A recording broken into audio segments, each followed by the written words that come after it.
السلام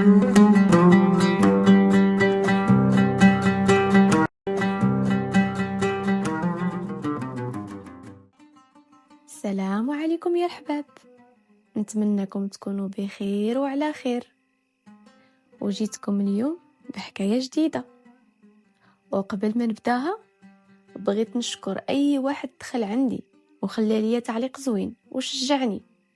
وباش نزيد نعطي كتر نتمنى تشتركوا في القناة وتخليوا لي لايك يشجعني، وتعليق زوين بحالكم يفرحني، وبكم غادي نزيد القدام واجي وحدايا نسربوا خيوط هاد الحكايه.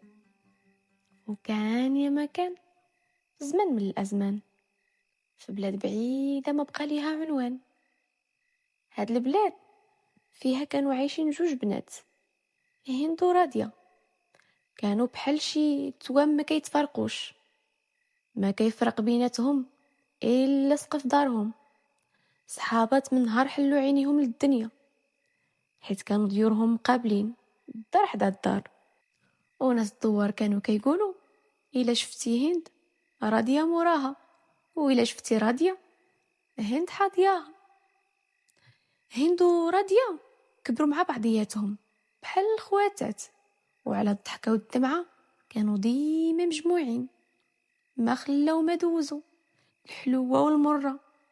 وكل شي كان شاهد عليه واحد الواد في ديك الدوار، ما كان ينشف لا صيف ولا شتا، وصوتو كيهدن الروح. تما كانوا كيجلسوا ويلعبوا ويتقاسموا الكلام والسرار، وكانوا ديما على داك الحال، يصاليو الشقه ديال الدار ويتلاقاو جنب الواد. وهذا ما كان يا الحباب. وفي واحد النهار من ايامات الله، وهما جالسين تحت ظل واحد الشجره، تكلمت هند مع راضيه وقالت ليها: الله صحيبتي، على جلسة شحال زوينة، كتنسيني في التمارة ديال النهار كله. وياه صحيبتي، وهاد الواد شاهد على اسرارنا كلها، ما كاين شي بلاصه كنرتاحوا فيها بحال هادي.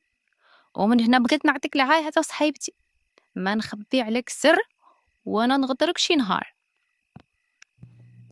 انتي راكي هي كل شيء صحيتي، وسري من سرك او فرحي من فرحك، وحتى انا من جهتي كنعطيك العهد عمر اللي نقدرك ولا نخبيه لك شي حاجه.